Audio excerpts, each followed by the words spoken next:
En esta hora yo quiero comenzar a compartirle a usted una porción de la palabra de Dios bajo el título de El correcto uso de la ley.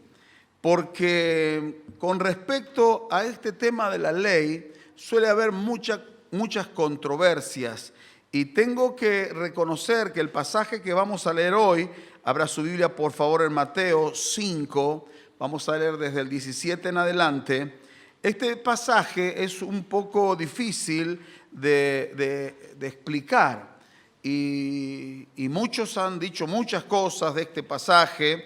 Algunos han llegado a suponer que estas no son las palabras del Señor Jesús. Jamás el Señor podría haber dicho algo similar a lo que nosotros vamos a leer en esta ocasión, porque usted sabe bien, lo que vamos a leer ahora parece una contradicción de lo que le voy a decir, que muchas veces el Señor Jesús condenó a los intérpretes de la ley, a los escribas, a los fariseos. ¿Cuántos han leído eso y saben de qué yo estoy hablando? En el ministerio del Señor, el Señor les pegó duro a estas personas por las enseñanzas que ellos tenían, las actitudes que tenían, cómo practicaban la ley, la palabra de Dios.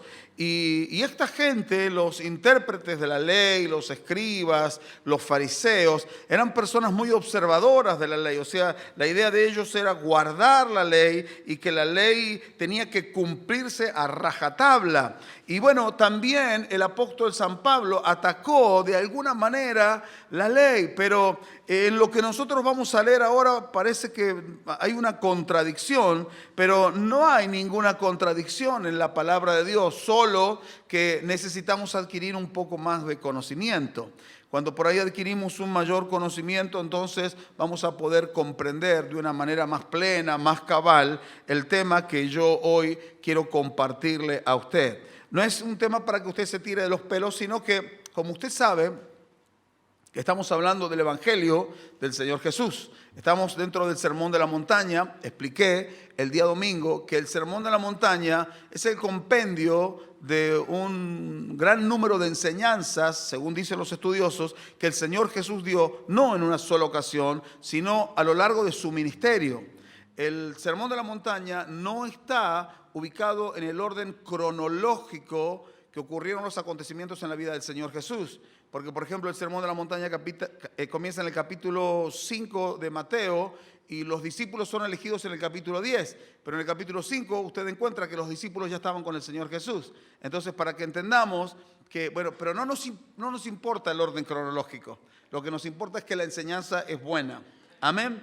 Y hoy vamos a aprender algunas cosas y vamos a también, con la ayuda del Espíritu Santo, a erradicar algunos vicios entre este mensaje y el de la semana que viene, algunos vicios y algunos hábitos que se pegan a nuestra vida cristiana, pero no tienen nada que ver con la vida cristiana. Si me comprendió hasta acá, diga amén, por favor. Leemos en Mateo 5, 17 hasta el 20. Jesús habla y dice: no penséis que he venido a abrogar, lo cual equivale a cancelar o anular, la ley o los profetas. No he venido a abrogar, cancelar o anular, sino para cumplir. Porque de cierto os digo que hasta que pasen el cielo y la tierra, ni una jota ni una tilde pasará de la ley hasta que todo se haya cumplido. De manera que cualquiera que quebrante uno de estos mandamientos muy pequeños y así enseñe a los hombres, muy pequeño será llamado en el reino de los cielos. Mas cualquiera que los haga y los enseñe, este será llamado grande en el reino de los cielos. Porque os digo que si vuestra justicia no fuera mayor que la de los escribas y fariseos, no entraréis en el reino de Dios. Si usted prestó atención, el Señor Jesús le está dando una tremenda importancia a la ley, pero luego vemos que ataca a los que están cumpliendo la ley. Y el apóstol San Pablo no habla muy bien aparentemente de la ley. Por eso es necesario que nosotros podamos entender correctamente lo que el Señor Jesús está hablando. Él está diciendo que ni una jota ni una tilde de la ley pasará sin que se cumpla. Está diciendo que la ley se va a cumplir. Una jota era la letra más pequeña o insignificante del alfabeto que ellos tenían, o por ejemplo, una tilde puede ser un apóstrofe, la vueltita de la letra ñ, a eso se refiere, que por ahí parece insignificante, pero no es lo mismo que usted le ponga a la N el palito arriba a que no se lo ponga. Por ejemplo, si usted le pone a la palabra pena y le pone el palito arriba a la N, ¿qué dice? Y no es lo mismo. Son dos cosas que no tienen nada que ver una con otra. Y así usted puede buscar, a ver, ¿qué otra palabra? No vamos a detenernos en eso. Mire algún programa de pasapalabra en todo caso. Pero no nos vamos a detener en eso. Pero hacía la diferencia, por eso era importante lo que el Señor estaba hablando. Hasta el más mínimo detalle, Jesús dice, de lo que está escrito en la ley, todo se va a cumplir y no hay nada que no se vaya a cumplir. Y luego Él añade y dice que nuestra justicia tiene que ser mayor que la de los fariseos y de los escribas, porque si no, no entraremos en el reino de los cielos. Está diciendo que nuestra obediencia, nuestras obras, eso es nuestra justicia, tiene que ser mayor que la de ellos. Y acá entramos otra vez en controversia, porque alguno puede caer en la creencia de que entonces las obras son trascendentales para yo poder salvarme. Y de eso ya hemos hablado en otro momento, pero hoy tengo que volver a hablar de ese tema. Así que le pido que preste atención para poder comprender a cabalidad todo el mensaje de la palabra de Dios. Usted ha escuchado y probablemente usted ha dicho a personas de la iglesia cristiana evangélica que dicen así. Yo he escuchado creyentes de nuestras propias iglesias que dicen, ahora que vino Cristo ya no estamos bajo la ley, sino que ahora estamos bajo la gracia. ¿Cuántos escucharon eso y dicen amén? Pero, ¿cuántos dicen amén? Pero a veces los que dicen eso, lo dicen como para dar pie a que ahora, porque estoy en la gracia, soy libre para hacer lo que quiero. La palabra de Dios expresa claramente que el Señor nos redimió, ya lo voy a explicar después, de la maldición de la ley. Entonces ahora yo no tengo nada que ver con la ley, entonces ahora estoy en la gracia, dicen algunos. Entonces, como estoy en la gracia, puedo hacer lo que quiero, porque se agarran de otro texto que dice, a libertad yo he sido llamado. Entonces ahora que soy cristiano, puedo hacer lo que quiero, vivir como quiero, vestirme como quiero, comportarme como quiero, hablar como quiero, hacer lo que quiero. Y la palabra de Dios dice que no es así. No es así. Eso es una mala e incorrecta interpretación. Y nos ha sorprendido a veces con mi esposa cuando personas o que fueron obreros de la iglesia después de casi 20 años de estar con nosotros, vienen y nos dicen, ahora entiendo lo que es la gracia. Y bueno, nosotros decimos en buena hora, después de haber estado casi 20 años con nosotros, entendieron lo que era la gracia.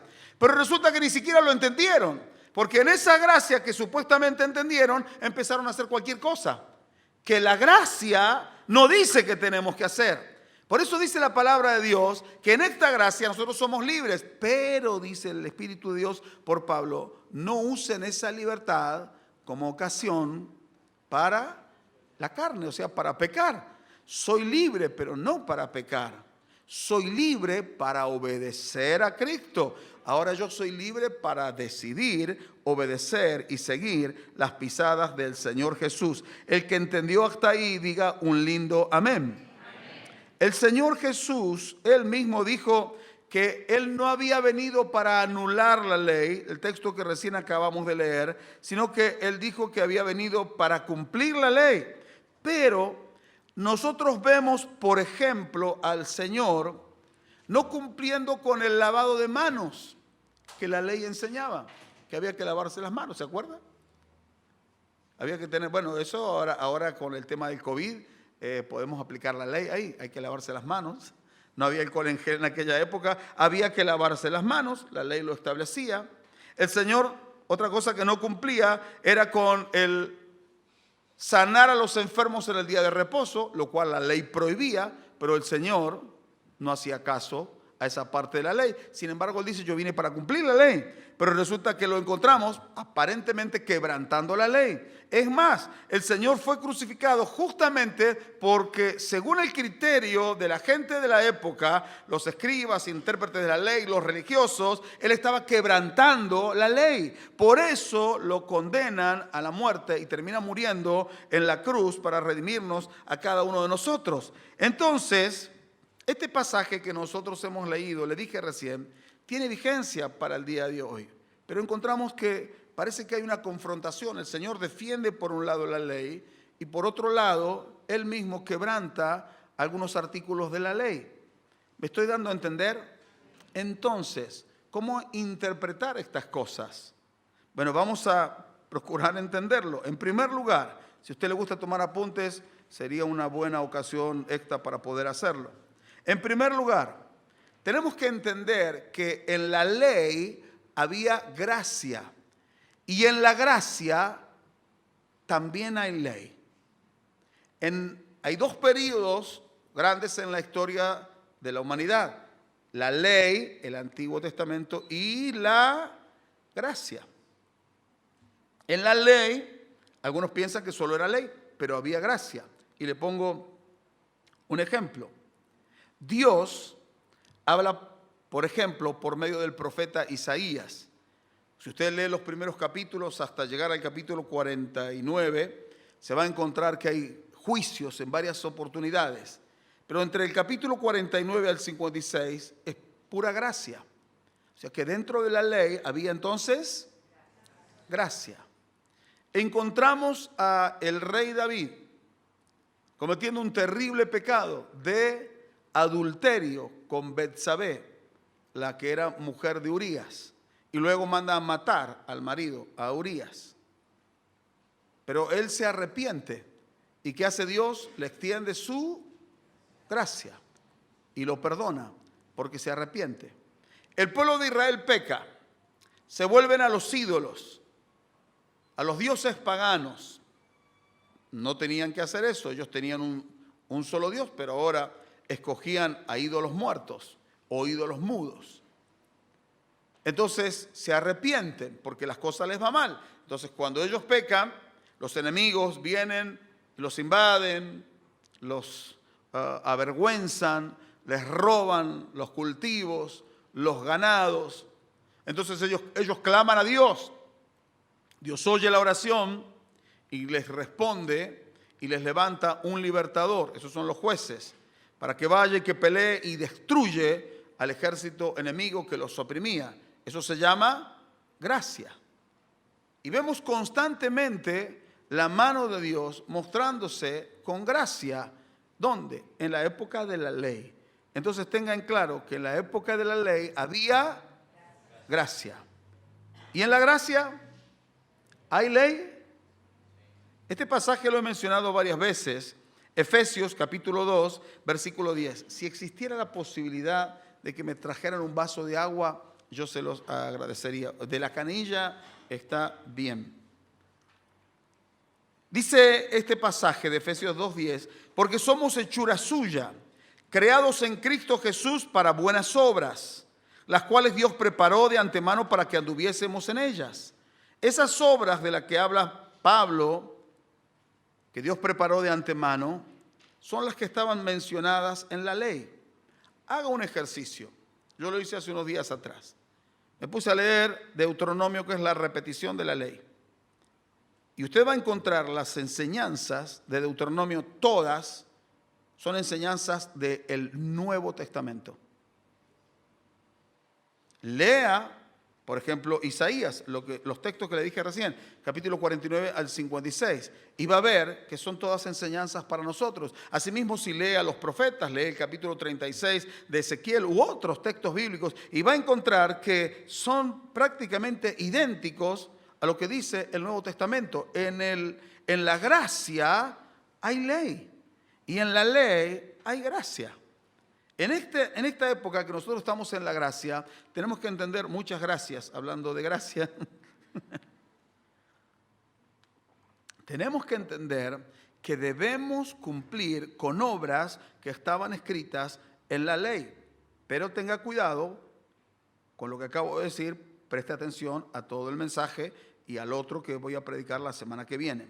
En segundo lugar, hablé en primer lugar de que en la ley había gracia y en la gracia hay ley. En segundo lugar, tenemos que definir qué es la ley. ¿Qué era la ley para los hebreos, para los judíos?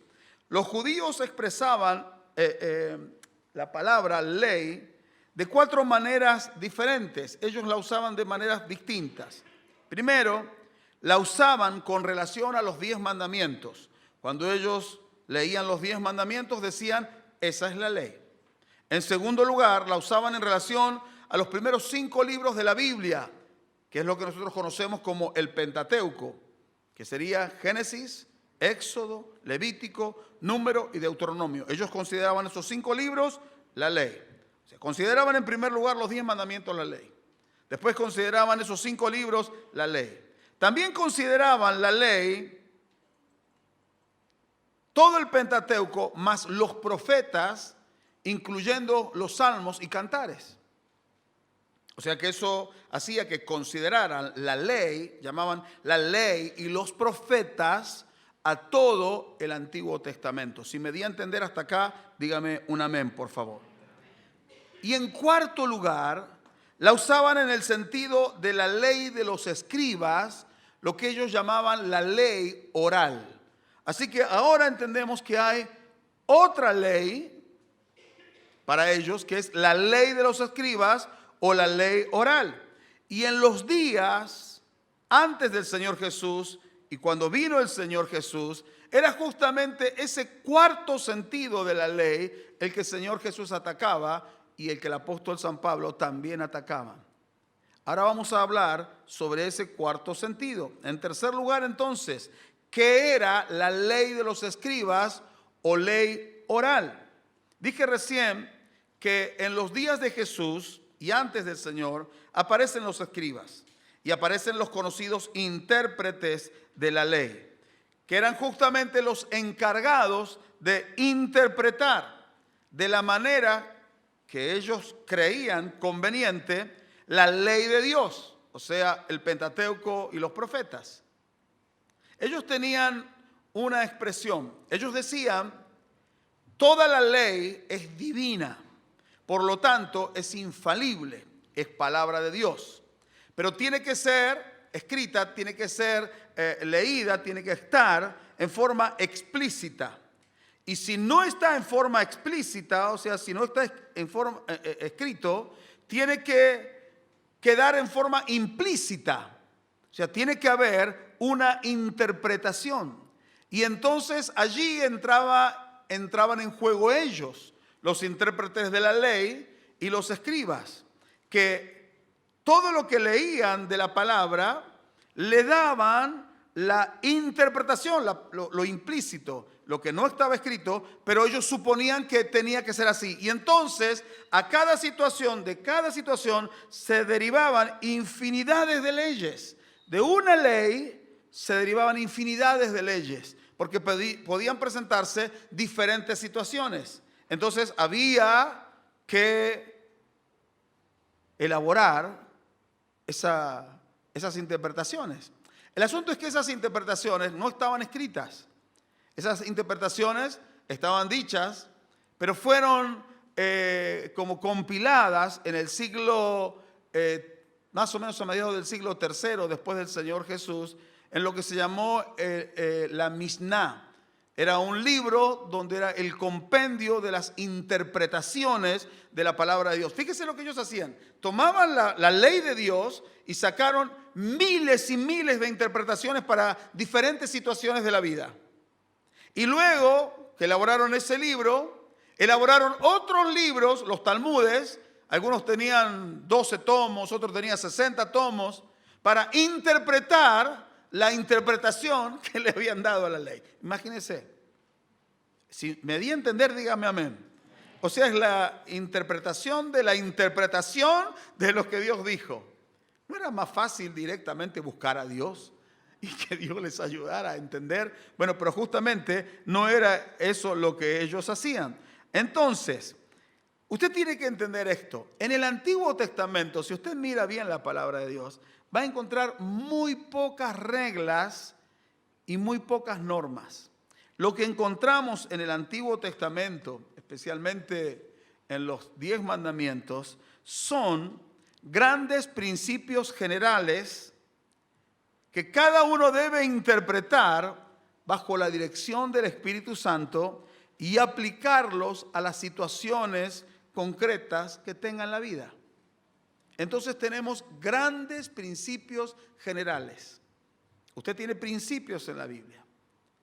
Y si usted dice cómo se aplica esto, bueno, yo le digo, hay maneras muy fáciles. Una es orar y pedir al Espíritu de Dios que nos enseñe. Pero otra manera que yo encuentro que es mucho más fácil que esa es, como nos pasó a mi esposa y a mí, pegarse a alguien que tenga revelación y que tenga espíritu de interpretar las Escrituras. Entonces ese espíritu se transfirió a nosotros y entonces lo que antes no entendíamos empezamos a entenderlo. Si usted se junta con gente mediocre, con gente que no le gusta la palabra, con gente común y corriente, que no tiene nada del Señor, bueno, usted va a tirar para abajo.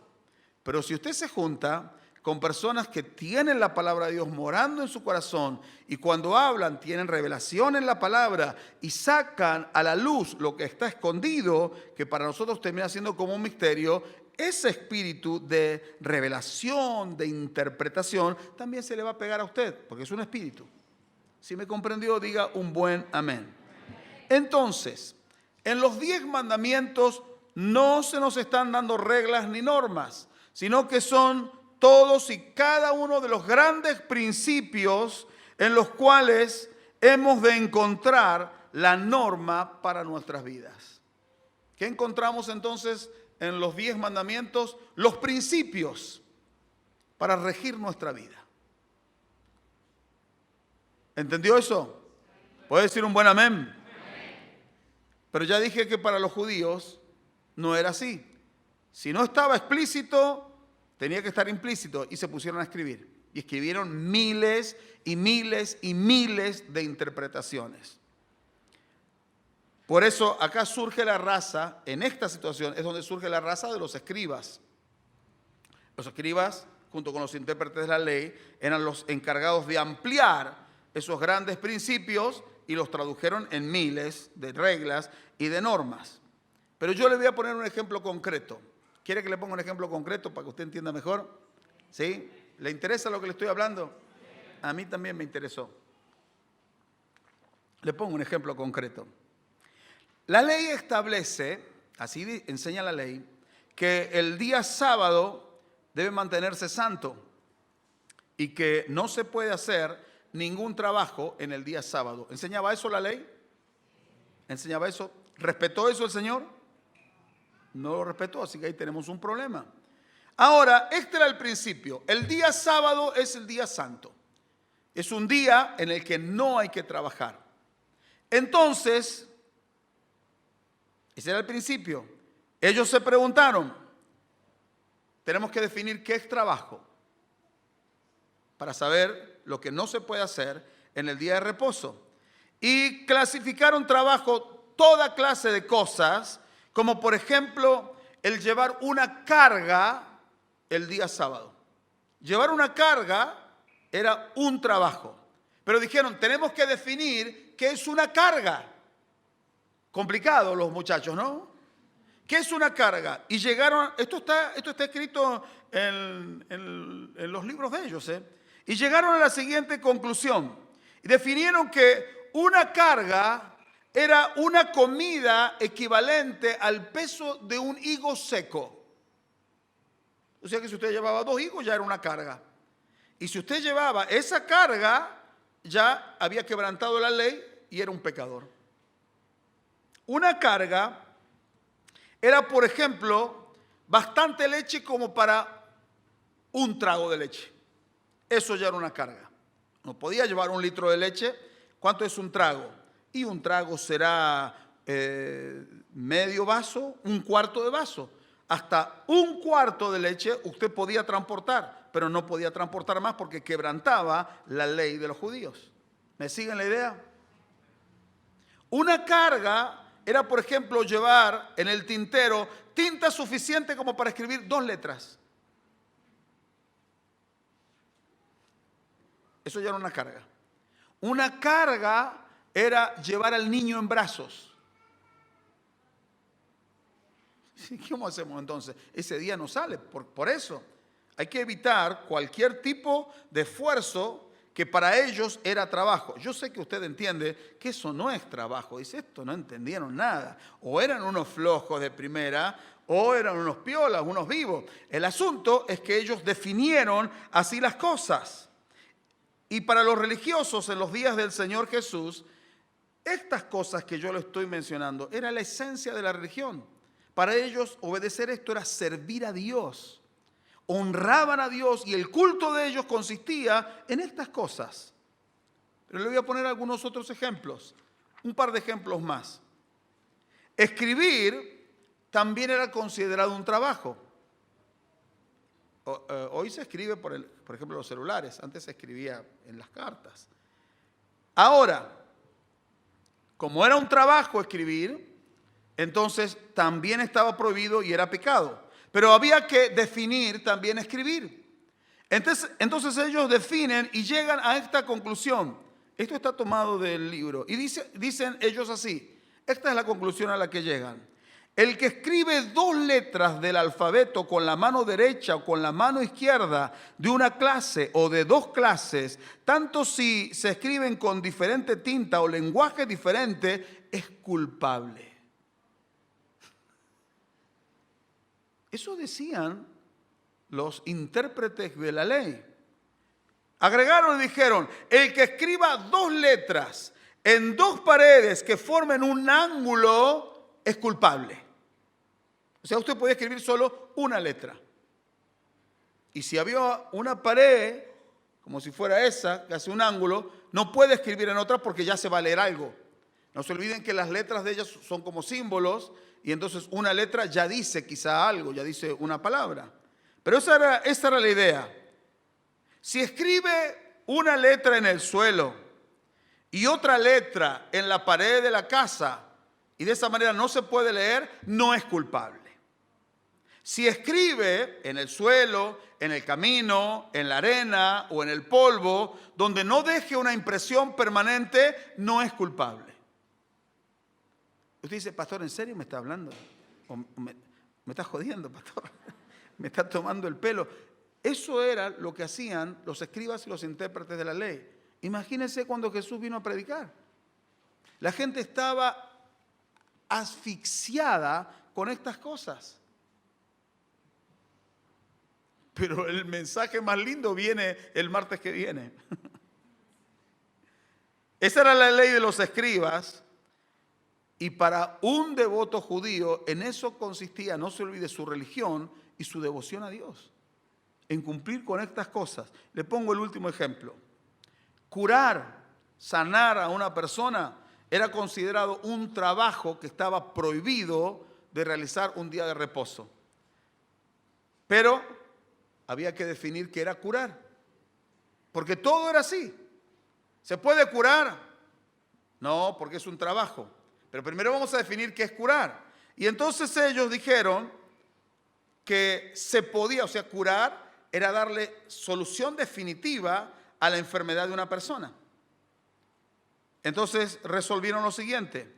Está permitido hacer una cura solo si hay peligro de vida del paciente.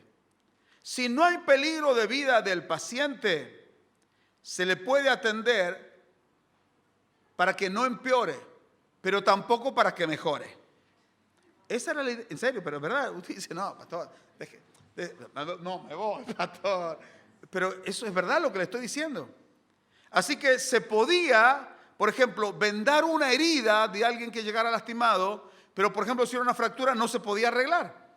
Si era una herida profunda no se le podía poner ningún medicamento. en el día de reposo, solo una venda, que no se empeore, pero tampoco que se mejore. Por eso al Señor lo cuestionaban, porque en el día de reposo había sanado totalmente a una persona.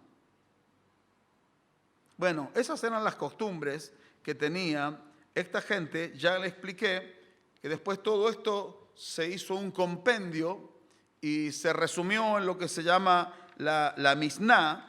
Y entonces así vivían, y el apóstol Pablo y el Señor atacaron estas cuestiones porque verdaderamente apartaban el corazón de la gente fiel de los caminos del Señor. Lo que ellos hicieron fue torcer la ley de Dios. No era eso lo que Dios quería. Lo que el Señor quería era que se entendiera los tres primeros conceptos de la ley: los mandamientos, el Pentateuco y la ley y los profetas, todo el Antiguo Testamento. Pero no con este uso tan incorrecto y tan perverso y tan malvado del cual el Señor habló. Ustedes lo que hacen es atar grandes cargas en la gente, y ponen pesadas cargas sobre ellos, porque eso es una pesada carga. Imagínense, usted dice, uy, se me pasó, estuve ordeñando la vaca y caminé y me llevé medio litro de leche. Si me ven, he quebrantado la ley, soy culpable del juicio, estoy bajo condenación por 100 milímetros más de leche. ¿Es una locura o no es una locura? Y el Señor vino para cumplir la ley, pero no esa ley, sino la que dio el Padre, no la que dieron los hombres o la que interpretaron los hombres. En cuarto lugar, ¿qué entendía Jesús por la ley? Jesús dijo, no nos olvidemos, porque no penséis que he venido para abrogar, que es cancelar, anular la ley, o los profetas. No he venido para anular, cancelar o abrogar, sino que he venido para cumplir.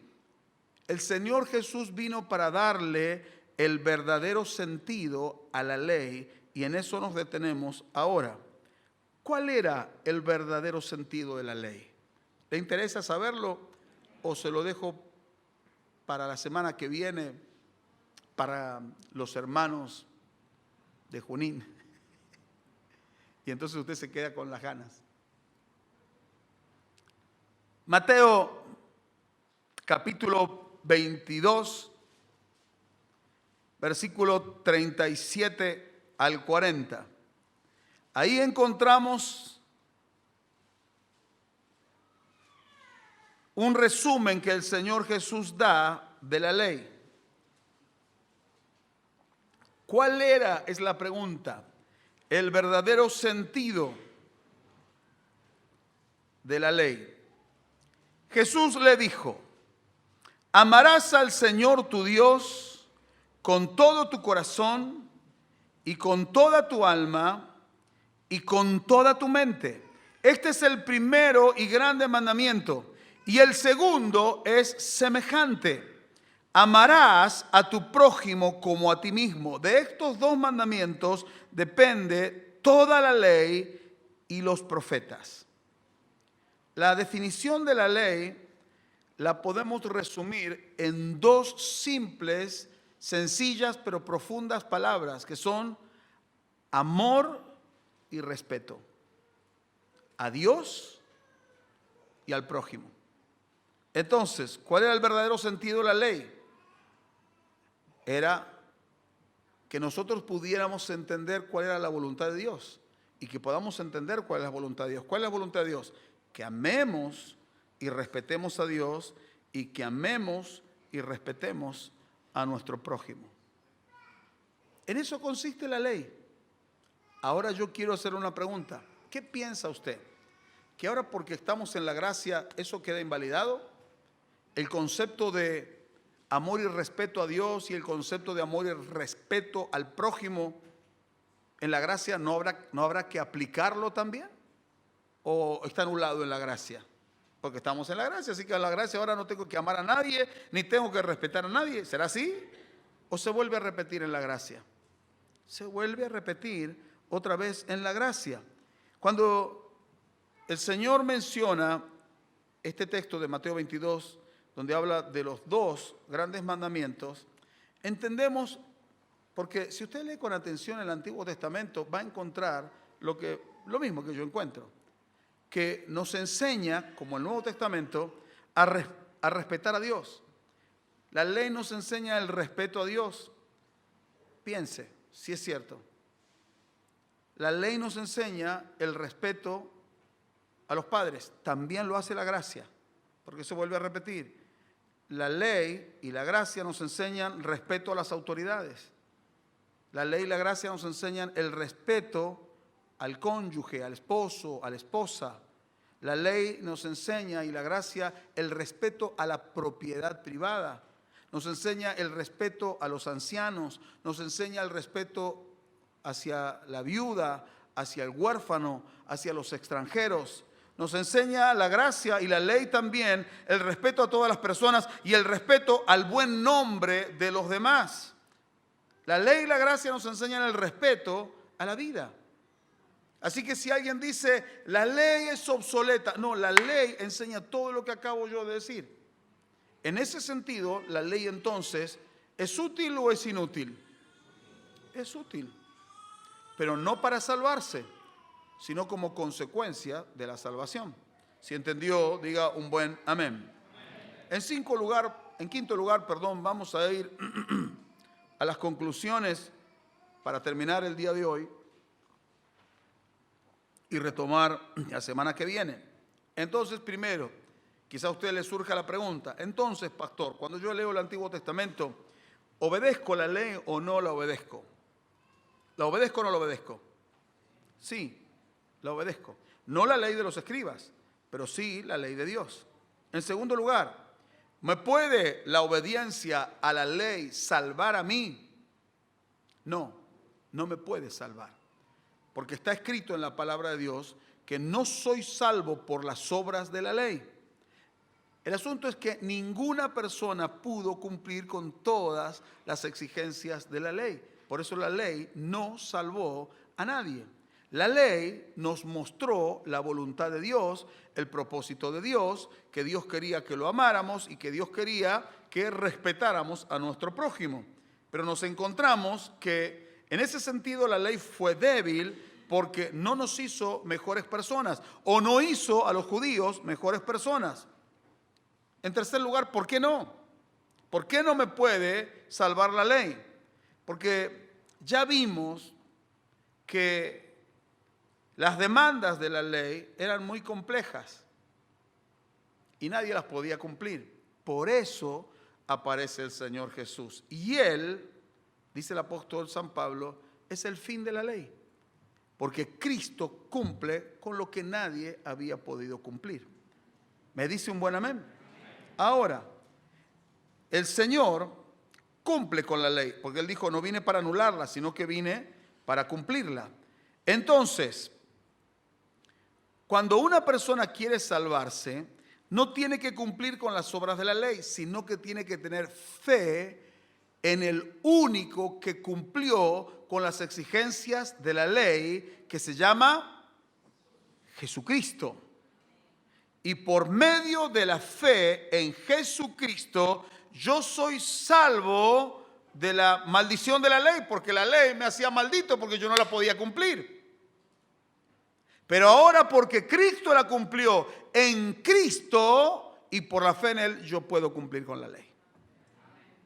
¿Me sigue en la idea hasta acá? Amén.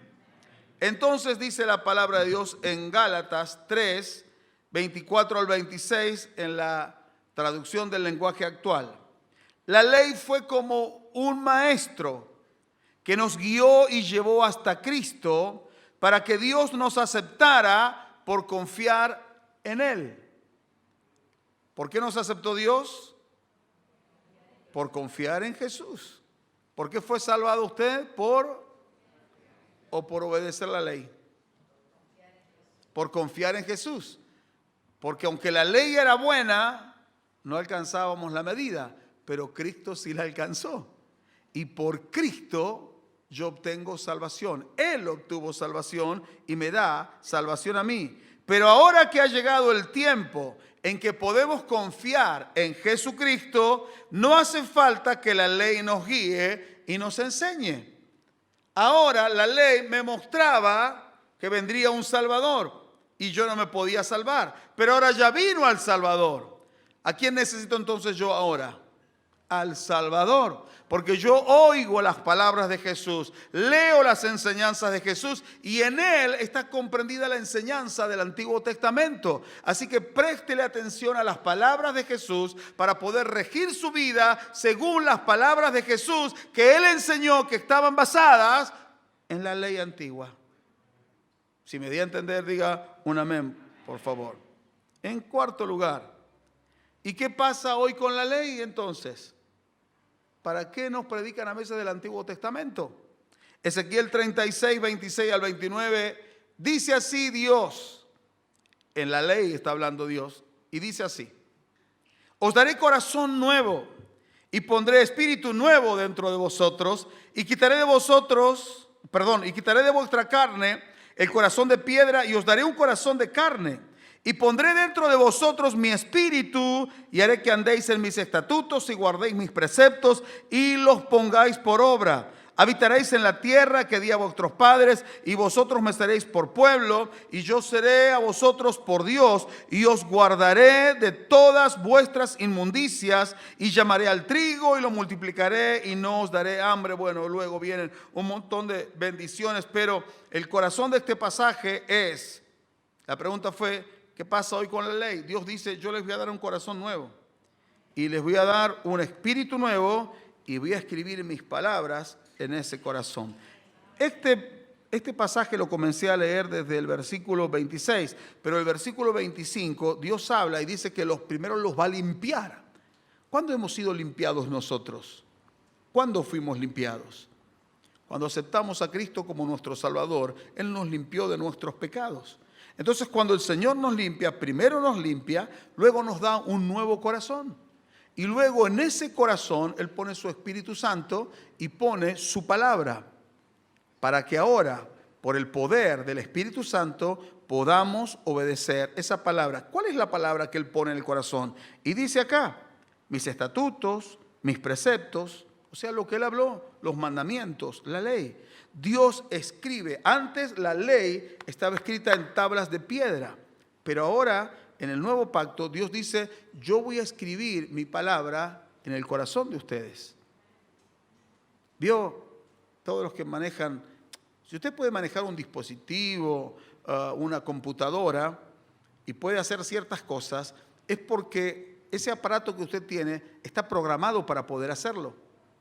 Cuando yo compré una computadora, que lo suelo contar, la primera computadora que compré, que fue una Pentium 2350, allá, qué sé yo, en qué década fue, entonces yo era un ignorante total, un analfabeto total de la informática.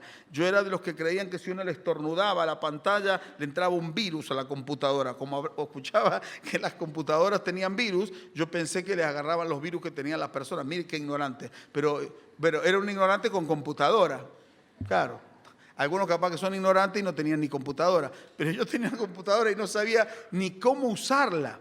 Entonces fui de corajudo y dije, voy a instalar, porque escuché esa palabra, tengo que instalar la impresora. Y entonces hice todo lo que me fue guiando ahí, me fue diciendo, inserte el primer disquete, eran disquete, inserte el segundo, inserte el tercero, inserte el cuarto, eran un montón de disquetes que había, y entonces ponga aceptar como que ya estaba todo listo. Y yo puse cancelar, por las dudas, capaz que estoy haciendo una macana. Tenía tal desconfianza, tan ignorante era, y entonces nos comunicamos con mi cuñado, que él vive en Italia, él acostumbrado, empresa, hombre de capacidades múltiples. Y entonces le digo, me compré una computadora. ¡Ay, qué te compraste! Me compré una Pentium 2350, era como si usted dijera, me compré una Hilux, la última Hilux. Ah, dice, ¿y qué programas tiene? Y me mató, digo, ¿qué programa? ¿De qué estará hablando él? Y no sé, le digo, ¿y con qué paquete viene? Me mató, digo, ¿qué paquete? Digo, ¿en qué paquete vino? Digo, será una caja. No sé en qué paquete, qué sé yo. ¿Qué tiene? ¿Qué puedes hacer? Y yo me di cuenta que no podía hacer nada. Tenía una computadora y no podía hacer nada. Solo tenía los que conocen la computadora, el WordPad. Y podía escribir en eso. Y entonces me dice, ¿no tenés el paquete de Office? Uy, yo tenía ganas de cortarle, porque digo, usted me está hablando en lenguas, ¿qué está hablando? No entiendo nada. Y entonces, después que terminé de hablar con él, me fui a una casa de computadoras y dijo, che, ¿existe un paquete de Office? Le pregunté a un muchacho, me di a conocer ahí, y me dice, sí, ¿qué problema tenés? ¿Se te bloqueó? ¿Se te rompió? No, ¿qué? ¿Compraste? No, le digo, compré una computadora. Y que estuve hablando con mi cuñado y me parece que no tiene nada mi computadora adentro. Tráemela. Y traje. No tiene nada adentro. No podés hacer nada. Con la computadora así como está no podés hacer nada. Tenés que instalarle programas. Todo un misterio. Y entonces me instalaron el paquete de Office. Los que saben, bueno, saben. Y entonces ahí podía, y ahora preparo los mensajes. Después de más de 20 años aprendí a usar el Word. ¿Por qué lo puedo hacer? Después instalé unos programas de dibujo y empecé a usar programas de dibujos, programas de letras. Empecé a aprender algunas otras cosas que mientras el programa no estuviera adentro de la computadora instalado, no se puede hacer. Si yo quiero hacer algún dibujo, si quiero hacer cartelería, no podía hacerlo. Digo, che, yo quiero hacer cartelería porque estoy haciendo una revista. Dice, ¿qué programa tenés? Tengo el programa de Office. No, con eso no podés hacer eso. Necesitas un programa de letras, un programa. Bueno, ¿me prestás un programa? Sí, se instala. Listo. Y ahora puedo hacer carteles, ahora puedo retocar dibujos, ahora puedo hacer cosas que antes no podía hacer. ¿Por qué las puedo hacer? Porque están adentro de mi computadora. Eso es lo mismo que el Espíritu de Dios está hablando por medio del profeta Ezequiel. Una cosa es que la palabra esté escrita en tablas de piedra, pero otra cosa es que yo tenga un corazón de carne sensible y Dios escriba su palabra adentro mío y me dé su Espíritu Santo para que yo pueda obedecerlo. Es diferente. O sea, yo estoy igualmente que usted, estamos reprogramados si hablásemos en el orden de informática, si hablásemos en el orden y términos cristianos, evangélicos, diríamos, estamos regenerados, hemos sido transformados por el Señor Jesucristo. Él nos ha dado su Santo Espíritu para que ahora podamos obedecer toda su palabra. Si entendió eso, diga un buen amén. La palabra ahora, los estatutos ahora, los mandamientos ahora que tenemos a Cristo están escritos en nuestro corazón. Y porque están escritos en nuestro corazón y están potenciados y están ayudados sobrenaturalmente por el Espíritu Santo, entonces ahora yo estoy capacitado, igual que usted, para amar a Dios. Porque ese era el propósito de la ley. Por sobre todas las cosas. Y porque la palabra está en nuestro corazón, estamos capacitados ahora para amar a nuestro prójimo. Cierre sus ojos. Tengo para seguir un poco más, pero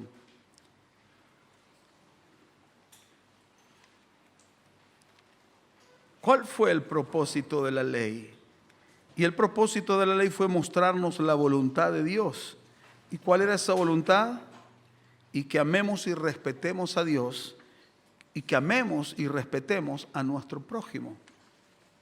Hacia eso apunta la ley. Entonces quiere decir que la ley está vigente. ¿La puedo cumplir? No. Necesito a Cristo en mi vida. Por medio de Cristo sí puedo alcanzarlo. Entonces ahora encontramos que Pablo no está en contra de esta enseñanza. Tampoco el Señor está en contra de esta enseñanza. Porque ellos vuelven y repiten y una y otra vez. Y más, el apóstol San Juan, él escribe y él dice: hijitos míos, estas cosas os escribo para que no pequéis. Y si alguno hubiere pecado, abogado tenemos para con el Padre, a Jesucristo el justo, y Él es la propiciación por nuestros pecados, y no solamente por los nuestros, sino también por los de todo el mundo. Y en esto sabemos que nosotros le conocemos si guardamos sus mandamientos. El que dice, yo le conozco y no guarda sus mandamientos, el tal es mentiroso y la verdad no está en él. Pero el que guarda su palabra, en este verdaderamente el amor de Dios se ha perfeccionado. Por esto sabemos que estamos en él. El que dice que permanece en él debe andar como él anduvo. Hermanos, dice Juan, no os escribo mandamiento nuevo, sino el mandamiento antiguo que habéis tenido desde el principio. Este mandamiento antiguo es la palabra que habéis oído desde el principio. Sin embargo, os escribo un mandamiento nuevo que es verdadero en él y en vosotros, porque las tinieblas van pasando y la luz verdadera ya alumbra. El que dice que está en luz y aborrece a su hermano, está todavía en tinieblas. El que ama a su hermano permanece en luz y en él no hay tropiezo. ¿Qué está diciendo Juan?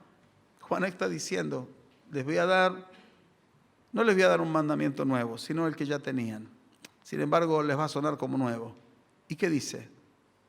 ¿Cuál es este nuevo mandamiento? Amen a sus hermanos, ame a su prójimo, ame a los hermanos de la iglesia.